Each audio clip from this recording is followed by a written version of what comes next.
میرا لاشا بھی پڑھے گا میرا لاشا بھی پڑھے گا الصلاۃ والسلام. مجھ سے بیشتر مختصر سے وقت میں کئی تقریریں کئی نعتیں منقبتیں آپ حضرات سماعت کروا چکے. آپ سنجیدگی کے ساتھ تشریف رکھیں. انشاءاللہ کچھ باتیں آپ کے گفتگو کروں گا. بہت چیخ و پکار میں بیان نہیں ہوگا،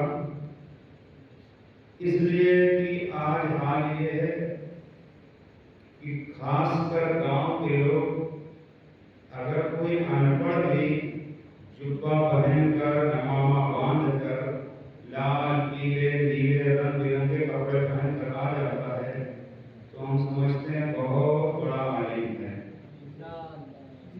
کپڑے سے، جبے سے، امامے سے وہ پہچانا نہیں جاتا. تا مرد سخن نہ ہوتا باشد، عیب و ہنر نہ ہوتا باشد. آدمی جب بولتا ہے تو خود پتہ چل جاتا ہے کہ اس کا علم کیا ہے، اس کا معیار کیا ہے. کیونکہ گھڑے میں جو ہوگا، جب گھڑے کو آپ پلٹیں گے تو جو گھڑے میں ہوگا وہی نکلے گا. ڈربے میں، ڈھابے میں اگر مرغی بند کر دو 4 دن کے بعد کھولو تو مرغی ہی نکلے گی، مرغا نہیں بنے گا. شاندار بیان کیا مختصر سے وقت میں، کیونکہ وقت نہیں ہے. تھوڑا تھوڑا سارے لوگ کچھ نہ کچھ پڑھ کر اپنا نام ذاکرین میں درج کروانے کی مقصد ہے. اور میرا اپنا معاملہ یہ ہے کہ میں تو جیسے آپ لوگ ہیں ویسے میں ہوں. بہت زیادہ بناؤ سنگار کام اپنے پاس نہیں رہتا، کیونکہ میں جانتا ہوں کہ آپ کے علاقے کے لیے میں کوئی نیا نہیں ہوں. لگ بھگ 17-18 سال مجھ کو ہو گئے سیونی میں، اللہ کا فضل ہے. اور آپ سب سے بڑا لگاؤ ہے، کیونکہ میں اپنے گاؤں سے، ایودھیا ضلع سے میں آج ہی آیا ہوں دن میں سیونی، اور آپ کے درمیان آیا ہوں. حالانکہ مجھ کو 31 تاریخ کو آنا تھا، مگر ظاہر بھائی سے جب بات ہوئی تو میں نے کہا چلیے خیری کے لوگ، گواری کے لوگ، آس پاس کے لوگ بڑی محبت کرتے ہیں. اللہ تعالیٰ آپ سب کی محبتوں کو سلامت رکھے. کچھ باتیں انشاءاللہ کروں گا، لیکن مجھے یقین ہے کہ آپ کا ایمان تازہ ہو جائے گا. سبحان اللہ سبحان. اے خانہ کعبہ تو پناہ گاہ بشر ہے.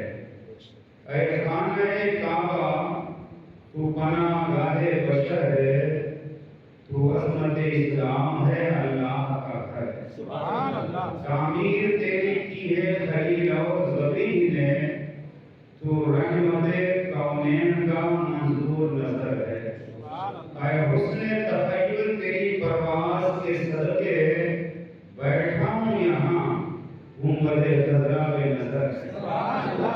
بیٹھا ہوں یہاں گنبد خضرا پہ نظر ہے. امام اہل سنت سیدی سرکار اعلیٰ حضرت فاضل بریلوی ارشاد فرماتے ہیں، حرم کی زمین اور قدم رکھ کے چلنا، حرم کی زمین اور قدم رکھ کے چلنا، ارے سر کا موقع ہے وہ جانے والے. اور استاد زمن شہنشاہ سخن علامہ حسن برادر اعلیٰ حضرت فرماتے ہیں، عجب رنگ پر ہے بہار مدینہ. عجب رنگ پر ہے بہار مدینہ کی سب جنتیں ہیں نثار مدینہ. ملائک، ملک کہتے ہیں فرشتے کو، ملائک یہ جمع ہے، بہت سارے فرشتے. ملائک لگاتے ہیں آنکھوں میں اپنی، ملائک لگاتے ہیں آنکھوں میں اپنی شب و روز خاک مزار مدینہ. شب و روز خاک مزار مدینہ.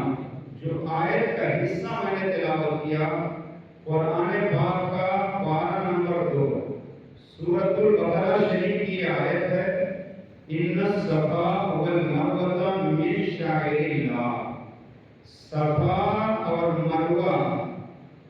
یہ اللہ کی نشانیوں میں سے ہیں۔ صفا کسی پیر صاحب کا نام نہیں، صفا کسی مولوی صاحب کا نام نہیں، صفا ایک پہاڑی کا نام ہے، اور وہ پہاڑی ہے مکہ شریف میں۔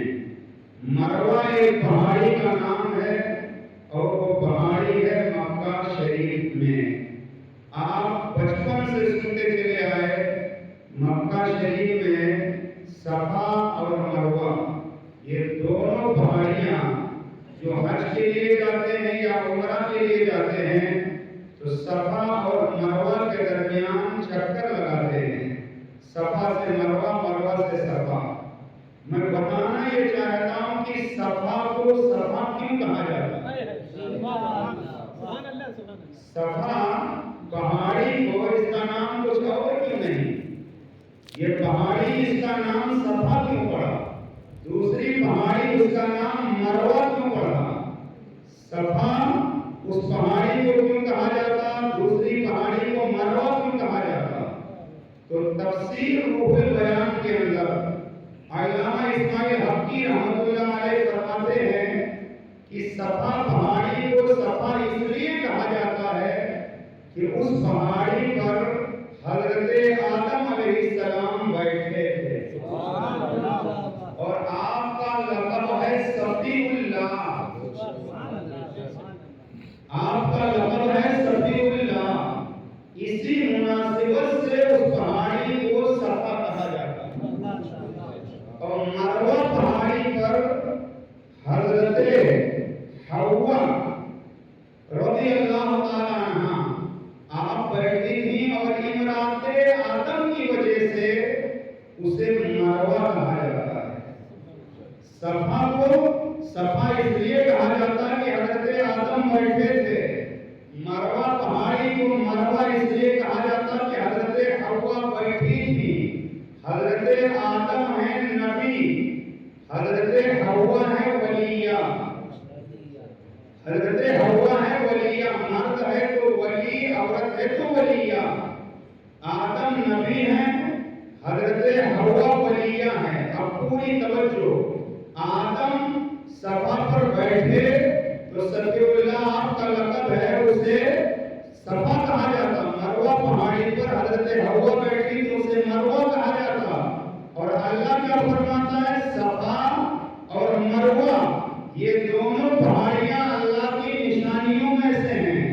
معلوم یہ ہوا جہاں نبی بیٹھے وہ جگہ اللہ کی نشانی، جہاں ولیہ بیٹھ جائے وہ اللہ کی نشانی۔ تو اس تناظر میں مجھے کہنے دیا جائے کہ حضرت غوث اعظم جہاں تشریف فرما ہے وہ جگہ اللہ کی نشانی ہے، غریب نواز جہاں تشریف فرما ہے وہ جگہ اللہ کی نشانی ہے، قطب الدین بختیار کاکی جہاں آرام کر رہے ہیں وہ جگہ اللہ کی نشانی، بابا فرید الدین درگاہ شکر جہاں آرام کر رہے ہیں وہ جگہ اللہ کی نشانی، علاؤ الدین صابر کلیلی جہاں آرام کر رہے ہیں وہ جگہ اللہ کی نشانی، محبوب الہی نظام الدین اولیاء جہاں آرام کر رہے ہیں وہ جگہ اللہ کی نشانی، بندہ نواز بیسو دراز جہاں آرام کر رہے ہیں وہ جگہ اللہ کی نشانی، علاؤ الحق پنڈوی جہاں آرام کر رہے ہیں وہ جگہ اللہ کی نشانی، مخدوم اشرف جہانگیر سلیمانی جہاں آرام کر رہے ہیں وہ جگہ اللہ کی نشانی، وارث پاک جہاں آرام کر رہے ہیں وہ جگہ اللہ کی نشانی، حضرت امام اہل سنت اعلیٰ حضرت جہاں آرام کر رہے ہیں وہ جگہ اللہ کی نشانی۔ صفا اور مروہ اللہ کی نشانی، اس لیے صفا پر آدم بیٹھے، مروہ پر حضرت حوا بیٹھی، تو معلوم یہ ہوا کہ صفا اور مروہ یہ پہاڑیاں نسبت کی وجہ سے اللہ کی نشانیاں ہیں۔ تو جہاں اللہ والے آرام کر رہے ہیں وہ جگہ بدرجہ اولا اللہ کی نشانی ہے۔ صفا اور مروہ کے درمیان، صفا اور مروہ کے درمیان یعنی بیچ میں 70,000 نبیوں کی قبریں ہیں۔ فتاوی رضویہ شریف اٹھا کے دیکھ لیں، 70,000 نبیوں کی قبریں صفا اور مروہ کے درمیان ہیں۔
تو ماں باپ کو کبھی گھر سے نکالے گا، ماں باپ کو کبھی گالیاں دے گا۔ کیا آپ سماج میں نہیں دیکھتے بہت سارے ایسے بیٹے ہیں ماں باپ کہتے ہیں یا اللہ اگر ایسا نکما بیٹا نہ ملتا تو بہتر تھا، اگر ایسا ظالم بیٹا نہ ملتا تو بہتر تھا۔ ماں باپ اگر اولاد نیک ہے تو اس کے لیے دعائیں مانگتے ہیں، اور ماں باپ جب بھی طلب کریں مانگے تو نیک بیٹا طلب کریں، نیک بیٹی طلب کریں۔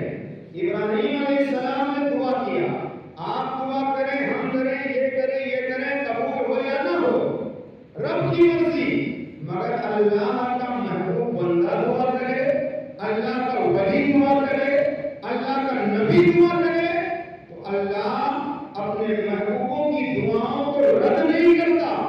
ابراہیم خلیل اللہ نے جب دعا کیا اللہ نے چاند سا حسین و جمیل بیٹا عطا فرمایا۔ بیٹا کیسا بھی ہو، کسی کا لنگڑا بیٹا ہو تو ماں باپ کبھی لنگڑا کہہ کر نہیں پکاریں گے، کسی کا بیٹا نابینا ہو تو ماں باپ نابینا نہیں کہیں گے، کیونکہ ماں باپ کو اپنی اولاد سے پیار ہوتا ہے۔ ماں کبھی اپنے بیٹے کو رشک گلاب، کبھی رشک آفتاب، کبھی رشک مہتاب، ماں باپ اولاد سے بہت محبت کرتے ہیں۔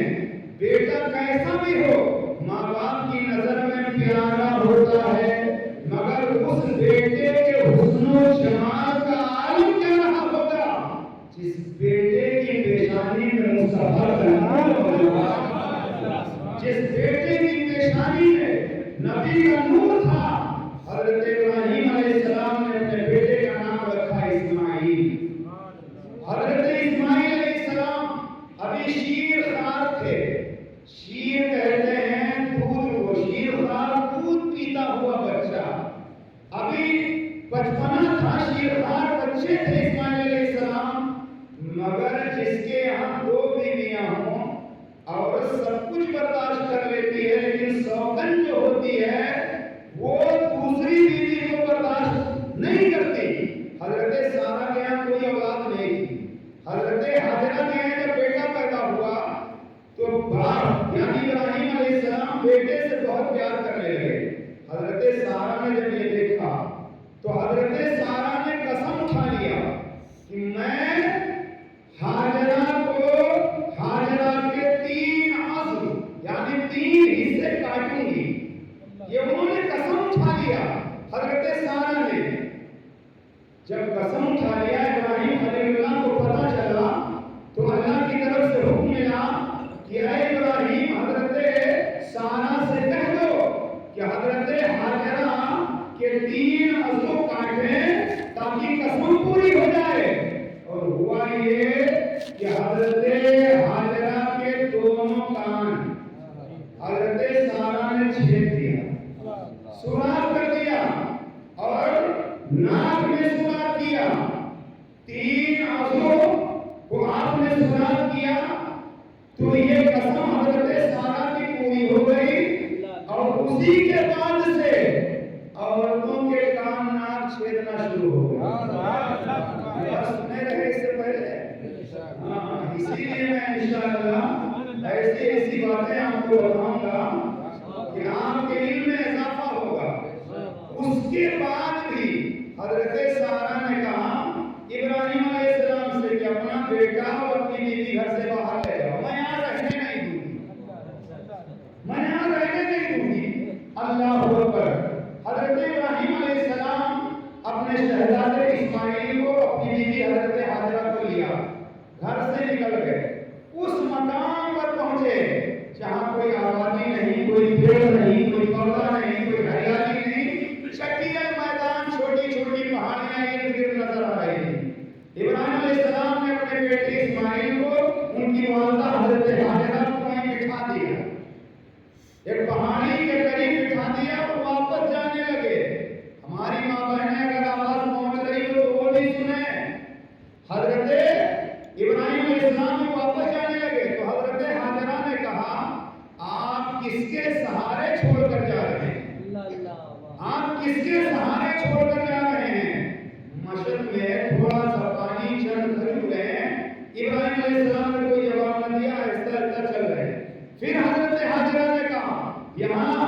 کس کے بھروسے چھوڑ کر جا رہے ہیں؟ 3 مرتبہ جب کہا، ابراہیم علیہ السلام نے جواب نہ دیا تو حضرت حاجرہ نے کہا کیا اللہ کا حکم ہے؟ ابراہیم علیہ السلام نے فرمایا ہاں اللہ کا حکم ہے۔ جب اتنا سنا تو حضرت حاجرہ نے کہا اب آپ چاہیے، اب آپ چاہیے، جب اللہ کی مرضی ہے تو ہماری ہر عرضی اللہ پوری فرمائے۔ اب جاؤ، اللہ پر مجھے بھروسہ ہے، یقین کامل ہے۔ حضرت ابراہیم علیہ السلام وہاں سے چلے، کوئی آبادی نہیں، چٹیل میدان ہے، چند دن کھجوریں کھانے کے بعد پانی جو تھا وہ بھی ختم ہو گیا۔ اب حضرت اسماعیل علیہ السلام جو کہ دودھ پی رہے تھے، دودھ پینے کا زمانہ تھا، اب ایک وقت آیا نہ کھانا ہے نہ پانی ہے اور کسان کا دودھ بھی خشک ہونے لگا۔ ایسے عالم میں حضرت حاجرہ نے اپنے شہزادے کو زمین پر لٹایا اور آگے بڑھی تاکہ بلند مقام سے دور تک دکھائی پڑتا ہے۔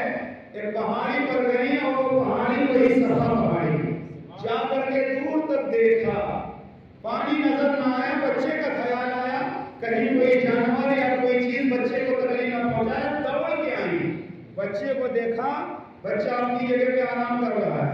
دوسری پہاڑی قریب تھی، وہاں گئی، چڑھ کر کے وہاں سے دور تک دیکھا مگر پانی نظر نہ آیا۔ یہ آپ نے 10 بار امام صاحب سے دوسرے عالموں سے سنا ہوگا، لیکن اب جو میں بتانے جا رہا ہوں میرا دعویٰ کہ پہلی بار آپ سنو۔ میرا سوال یہ ہے کہ جب پہلی مرتبہ پہاڑی پر جا کر دور تک دیکھ لیا پانی نظر نہ آیا، دوسری پہاڑی پر جا کر دیکھ لیا پانی نظر نہ آیا، تو بار بار جانے کی ضرورت کیوں؟ بھائی پہلی مرتبہ جا کر دیکھا دور تک پانی نہیں، دوسری پہاڑی پر کھڑے ہو کر دیکھا دور تک پانی نہیں، تو آپ کبھی صفا پر کبھی مروہ پر کبھی صفا پر کبھی مروہ پر بار بار کیوں جاتی آتی رہی؟ توجہ، حضرت حاجرہ نے بار بار جا کر کے یہ بتا دیا کہ مومن کو اللہ کی رحمت سے مایوس نہیں ہونا چاہیے، کوشش کرتے رہنا چاہیے، بھاگ دوڑ کرتے رہنا چاہیے، ایک وقت آئے گا مقصد پورا ہو جائے گا۔ اسی بھاگ دوڑ میں 7ویں مرتبہ جب آئی تو دیکھا جہاں اینٹیاں لگا رہے تھے وہیں سے پانی کا چشمہ اور اسی بھارت میں 17 بار حملہ کیا محمود غزنوی نے، تب جا کر کے کامیاب ہوئے۔ تو حضرت حاجرہ کے آنے جانے نے یہ بتا دیا کہ کوشش جاری رکھنا، مایوس ہو کر کے مت بیٹھ جانا۔ ایک صاحب مجھ سے کہنے لگے حضرت آج آپ لوگ اتنی تقریریں کرتے ہیں کوئی اثر نہیں پڑتا ہے تو بند کر دینا چاہیے۔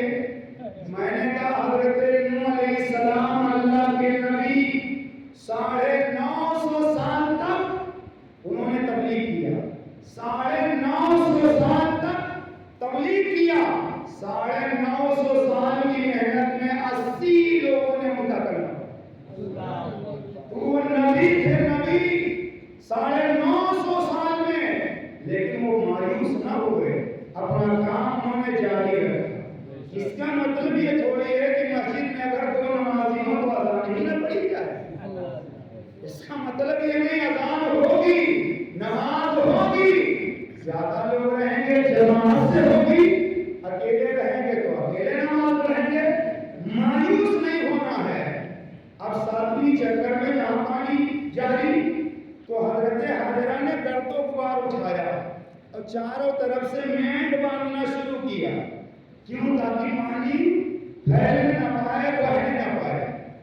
صاحب تفسیر مظہری قاضی ثناء اللہ پانی پتی صاحب کی تفسیر میں لکھتے ہیں کہ حضرت حاجرہ مینڈ باندھ رہی تھی اور اپنی زبان سے کہہ رہی تھی یا ماؤ زمزم، اے پانی ٹھہر جا، اے پانی رک جا۔ وہ فرماتے ہیں حضرت حاجرہ نے یہ نہ کہا ہوتا تو پانی پوری دنیا میں پھیل جاتا۔ یہ بھی آپ نے سن لیا ہوگا۔ اب میں آگے بتانے جا رہا ہوں سنو۔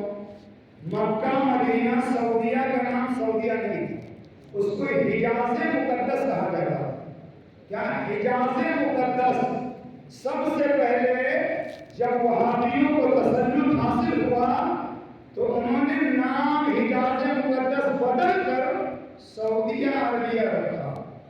گویا نام بدلنے کی بدعت وہیں سے شروع ہوئی ہے اور سب سے پہلے وہابیوں نے شروع کیا ہے. اب جب نام بدلا اور آج اپنے ہندوستان میں بھی ضلع کا نام بدلا جاتا ہے, علاقہ کا نام بدلا جاتا ہے, اسٹیشنوں کا نام بدلا جاتا ہے. لیکن اب میرا جملہ سنو, لوگ علاقے کے نام بدل رہے ہیں, ضلع کے نام بدل رہے ہیں, اسٹیشنوں کے نام بدل رہے ہیں, مگر آج تک نہ سعودیہ کو نہ کسی کو یہ ہمت نہ ہوئی کہ ہزاروں سال پہلے جس پانی کو حضرت حاجرہ نے زمزم کہہ دیا تھا, آج اس پانی کا نام کوئی بدل دے, ملک کا نام بدل رہے ہیں, سعودیہ رکھ دیا حجاز مقدس ہٹا کے, مگر زمزم کا نام بدل نہ سکے تو مجھے کہنے دیا جائے اللہ کی ولیہ حضرت حاجرہ نے آب زمزم کہہ دیا تو قیامت تک اس پانی کو زمزم ہی کہا جائے گا. ہندوستان والا زمزم کہے, پاکستان والا زمزم کہے, عرب والا زمزم کہے, عجم والا زمزم کہے, پورب والا زمزم کہے, پچھم والا زمزم کہے, اتر والا زمزم کہے, دکھن والا زمزم کہے, سارے نام سے زمزم کہہ رہے ہیں اور کہتے رہے. اب اور آگے سنو, پوری دنیا میں سب سے افضل پانی ہے زمزم, لیکن اس سے افضل پانی ہے آب کوثر. آب یہ فارسی لفظ, آب مانے پانی, کوثر مانے کوثر, اور کوثر حوض کوثر کا وہ پانی جو ایک بار پی لے گا پھر آسانی ہوگا. دنیا میں سب سے افضل پانی ہے زمزم, اس سے افضل پانی ہے کوثر, اور اس سے افضل ایک پانی ہے, بتا دوں, اس سے افضل ایک پانی ہے, اور وہ پانی ہے اللہ کے رسول کی انگلیوں کے دھاگوں سے وہ آب کوثر سے بھی افضل ہے, آب زمزم سے بھی افضل ہے. اور زمزم شریف وہ پانی ہے اللہ کے حبیب فرماتے ہیں جس نیت سے پیو. اور میں نے تجربہ کیا ہے, جو گئے ہیں انہوں نے کیا ہوگا, اور جو نہیں گئے وہ جا کے تجربہ کر لیں. کوئی یہ سوچ کر یہ نیت کر کے پانی پیے 4 گھنٹہ مجھے بھوک نہ لگے, 2 گلاس پانی پی لے انشاءاللہ 4 گھنٹے تک بھوکا نہیں رہے. کوئی پیاس مٹانے کے لیے, بھوک مٹانے کے لیے, بیماری سے شفا کے لیے آب زمزم, یہ پانی آب زمزم یہ شفا کے لیے بھی ہے, دوا کے لیے بھی ہے, بھوک مٹانے کے لیے بھی ہے. اچھی نیت سے جو جائز نیت کریں گے اس کے لیے کافی ہے. اب تھوڑا سا آگے لے چل, اعلیٰ حضرت امام اہل سنت فرماتے ہیں کہ زمزم شریف تھوڑی تھوڑی دیر پر مزہ بدلتا رہتا. وہ فرماتے ہیں کبھی پیو تو ہلکا کھارا پن محسوس ہوتا, کبھی پیو تو نہایت شیریں, شیریں کہتے میٹھے کو, نہایت میٹھا. اعلیٰ حضرت فرماتے ہیں رات کے 2 بجے اگر زمزم شریف پیا جائے تو لگتا ہے گائے کا تازہ دہا ہوا دودھ ہے. اور اعلیٰ حضرت نے یوں ہی نہیں کہا ہے, تجربہ کر کے کہا ہے, آپ نے پریکٹیکل کر کے کہا ہے. تو آپ جب بھی جاؤ اللہ توفیق عطا فرمائے, آپ زمزم پیو, خوب شکم سیر ہو کر کے پیو. اور 2 سال اگر لگاتار بارش نہ ہو تو آپ کا یہ ڈیم ہے بڑا یہ نہیں سوکھ جائے. کئی سال پہلے سوکھ گیا, میں نے خود جا کے دیکھا. 4 سال 5 سال بارش نہ ہو, ندی تالاب یہ سوکھنے لگتے ہیں, مگر آب زمزم ہزاروں سال گزر گیا, نہ پہلے سوکھا تھا نہ اب سوکھا ہے, نہ قیامت تک سوکھے گا. ایک عربی اخبار, اردو اخبار, ہندی اخبار, انگلش اخبار, ایک عربی اخبار کے مطابق میں بتاؤں, اس میں لکھا ہوا ہے روزانہ 64,400 لیٹر 64,400 لیٹر ہر گھنٹے کو پانی نکالا جاتا ہے. 64,400 لیٹر ہر گھنٹے کو پانی نکالا جاتا.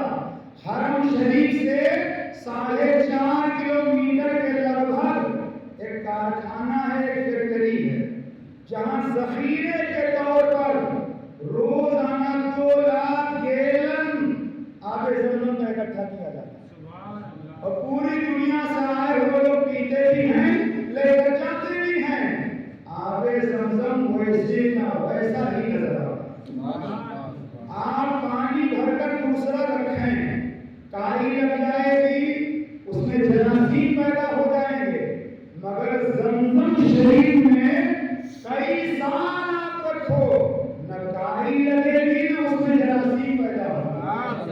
اس لیے کہ وہ اسماعیل علیہ السلام کے قدموں کی برکت ہے، اور وہ ہے تبرک ہے تبرک. اب جو لوگ یہاں کہتے ہیں ہم تبرک نہیں کھاتے، ہم تبرک نہیں کھاتے، وہاں وہ بھی ہٹا کے کھڑے ہو کر پیتے نظر آتے. ایک مسئلہ بھی بتا دوں، 2 ہی پانی ہیں جسے کھڑے ہو کر پینا چاہیے. ایک وضو کا بچا ہوا پانی، ایک زمزم شریف. تیسرا لوگوں نے اپنی طرف سے نکال لیا ہے کہ سبیل پینا چاہیے. سبیل کھڑے ہو کر کے نہیں پینا ہے. زمزم شریف اور وضو کا بچا ہوا پانی، یہی 2 پانی ہیں جو کھڑے ہو کر پینے کی اجازت ہے. باقی اور پانی پینے کی اجازت نہیں ہے. لہذا زمزم شریف کی بات میں کر رہا تھا، تو اللہ توفیق دے تو زمزم شریف جا کر کے پئیں اور شکم زیر ہو کر کے پئیں. اب تھوڑا سا آگے بڑھے، میں سمجھ رہا ہوں. حضرت حاجرہ رضی اللہ تعالیٰ عنہ نے دوڑ لگائی، تو لوگ دوڑ لگا رہے ہیں، مگر حضرت حاجرہ سو تو نہیں رہے. حضرت حاجرہ نے دوڑ اس لیے لگایا کہ وہاں پانی نہیں تھا. آج تو جگہ جگہ پر پانی، حرم شریف میں جدھر جاؤ ادھر زمزم شریف ہے. تو آج لوگ دوڑ کیوں لگاتے ہیں؟ آج لوگ دوڑ کیوں لگاتے ہیں؟ آج تو جگہ جگہ پانی ہے اور زمزم شریف ہے، دوڑ کیوں لگاتے ہیں؟ وہاں دوڑنا اللہ کو اتنا پسند آیا کہ قیامت تک کے لیے جو بھی عمرہ کے لیے جائے گا، حج کے لیے جائے گا، مردوں کو دوڑنے کا حکم ہے، عورتوں کو دوڑنے کا حکم نہیں. دیکھو اللہ کی شان. حضرت حاجرہ دوڑی تو آج عورتوں کو دوڑنے کی اجازت نہیں ہے، مردوں کو اس بیچ میں دوڑنے کی اجازت. ہرا ٹیوب لائٹ لگے وہ لگا ہوا ہے، اسی کے بیچ میں دوڑا جاتا ہے. اور جتنے لوگ جائیں گے، جہاں سے جائیں گے وہ دوڑ لگائیں گے. اور یہاں سے جب آدمی عمرہ کے لیے جاتا ہے تو احرام پہن کر، اگر میقات ہے یہاں سے ناگپور سے کوئی جاتا ہے تو ناگپور سے احرام پہنا دیتے یا آگے سے پہناتے، نیت بعد میں کرتے وغیرہ وغیرہ. آدمی جب عمرے کے لیے جاتا ہے، حج کے لیے جاتا، تو جب تک کعبہ شریف یعنی حرم شریف میں نہ پہنچے وہ کیا کہتا ہے؟ لبیک اللہم لبیک، لبیک اللہم لبیک، لا شریک لک لبیک، ان الحمد والنعمت لک والملک لا شریک لک. یہ پڑھتا رہتا ہے نا. لیکن جب حرم شریف میں پہنچو تو یہ پڑھنا بند کر دیا جاتا ہے. یہ پڑھنا کیوں؟ لبیک اللہم، اے اللہ میں حاضر ہوں، اے اللہ میں حاضر ہوں. یہ کہتے رہتے کب تک؟ جب تک وہاں حاضری نہ ہو. تو حرم شریف میں جب پہنچ گئے تو اب یہ لبیک کی صدا نہیں لگائی جائے گی. حکم یہ ہے پہلی نظر کعبہ شریف پر جب پڑے تو جو دعا مانگو وہ قبول ہو جائے. اب دعا تو بہت ہے، دعاؤں کا عمار ہے. بیٹا کے لیے دعا کروں، بیٹی کے لیے دعا کروں، پڑوسی کے لیے دعا کروں، رشتے دار کے لیے دعا کروں، کاروبار کے لیے دعا کروں، اولاد کے لیے دعا کروں، مال کے لیے دعا کروں، علاج کے لیے دعا کروں. دعاؤں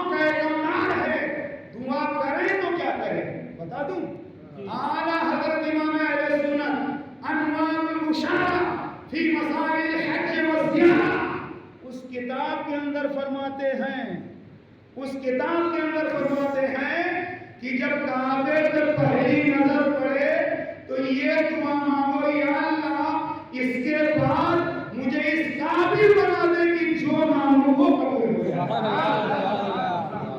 اس کے بعد جو مانگوں وہ قبول ہو جائے۔ کعبہ شریف پر جب پہلی نظر پڑے دعا مانگے، اب جانے کے بعد میں حجر اسود، کچھ لوگ بڑی ڈیندے مارتے ہیں یہاں پر۔ ہمارے سیونی میں ایک صاحب کہنے لگے میں تو ہر چکر حجر اسود کو چھوا، تو میں سوچنے لگا میں تو 4 بار گیا اللہ کے کرم سے، آج تک نہیں چھو پایا، یہ کیسے چھو لیے؟ تو ہم نے کہا حجر اسود کیسے چھو لیے، کہاں ہے؟ کہنے لگے ایک چاروں طرف سے بند ہے کوٹری نما، اور وہاں پیر کے بڑے بڑے نشان ہیں۔ میں تو ہر چکر اس کو چھوتا رہا۔ میں نے کہا وہ تو مقام ابراہیم ہے، وہ مقام ابراہیم ہے، وہ حجر اسود کہاں ہے؟ اور کچھ لوگ کہتے ہیں، ایک بات میں نے دیکھا ہے، اور جو ہے بغیر کسی کو تکلیف پہنچائے، بغیر کسی کو ٹھونکے ٹھاکے آپ حجر اسود نہیں پہنچ سکتے۔ حکم یہ ہے کسی کو تکلیف نہ ہو، کسی کو دھکا نہ مارو، اور بغیر دھکے کے اگر کوئی کہے میں نے حجر اسود چھو لیا، میں مان ہی نہیں سکتا۔ وہاں دھکا یہ ہو، لیکن یہ بھول جاتے لوگ کہ وہاں حرم میں ایک نیکی کا ثواب 1 لاکھ ہے، تو ایک گناہ کا گناہ بھی 1 لاکھ ہے۔ حجر اسود چھونا نہ فرض ہے نہ واجب ہے۔ اللہ کے نبی نے فرمایا بھیڑ زیادہ ہے نہ پہنچ سکو، چھڑی سے یا ہاتھ اٹھا کر کے حجر اسود کی طرف کر کے استلام کرو، چوم لو، تمہارا چومنا مان لیا جائے گا، تمہارا چومنا مان لیا جائے گا۔ تو اب حجر اسود کے قریب کے مقابل موقع ملے تو چومو اور میں استلام کرو۔ اب طواف شروع ہوگا، اب طواف شروع ہوگا، توجہ سے سننا، جب طواف شروع ہوگا تو یوں استلام کرنے کے بعد جب چلے گا تو بائیں طرف اس کے کعبہ ہوگا، بائیں طرف جتنے لوگ طواف کیے ہیں ان کو معلوم ہوگا، استلام کرنے کے بعد جب طواف شروع تو یوں بائیں طرف کعبہ شریف، بائیں طرف کعبہ شریف کے ساتھ چکر لگانا ہے۔ مجھے یہ اب یہ توجہ فرمائیے، اللہ کو داہنا پسند ہے، یہاں تک کہ حکم یہ ہے کہ اگر سر میں مانگ نکالو تو پہلے داہنی طرف، جوتا پہنو تو پہلے داہنا پیر ڈالو، مسجد میں جاؤ تو پہلے داہنا پیر رکھو۔ اللہ کو داہنا پسند، تو جب طواف شروع کیا جاتا ہے تو کعبہ بائیں کیوں؟ کعبہ بائیں کیوں؟ حرم شریف میں طواف شروع کیا جاتا تو داہنی طرف کعبہ رہنا چاہیے، مگر ہر حاجی، ہر طواف کرنے والا جب طواف کرتا ہے کعبہ بائیں طرف کیوں؟ ابھی آپ کو لطف آئے گا، سینے میں دھڑکتا ہوا دل ہے اور دل داہنی طرف نہیں بائیں طرف ہے، تو حاجی جب طواف شروع کرتا ہے تو اگرچہ کعبہ بائیں ہوتا ہے مگر دل کعبے کی طرف ہوتا ہے۔ حاجی پورب دل کعبے کی طرف، حاجی پچھم دل کعبے کی طرف، حاجی اتر دل کعبے کی طرف، حاجی دکھن دل کعبے کی طرف۔ اب 7 چکر لگانے کے بعد مقام ابراہیم کے پاس نماز پڑھو، یا اللہ وہ حرم ہے، حرم کہیں بھی نماز پڑھ لے، مقام ابراہیم کے پاس کیوں حکم دیا گیا؟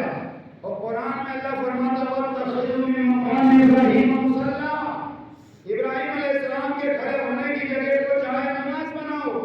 یا اللہ پورا حرم ہے، کہیں نماز پڑھیں، مقام ابراہیم کے قریب کیوں؟ تو سنیے، مقام ابراہیم وہ پتھر ہے جس پر کھڑے ہو کر آپ نے کعبہ تعمیر کیا تھا، اور آپ کے تلوے کا جلوہ اس پتھر میں نظر آ رہا ہے۔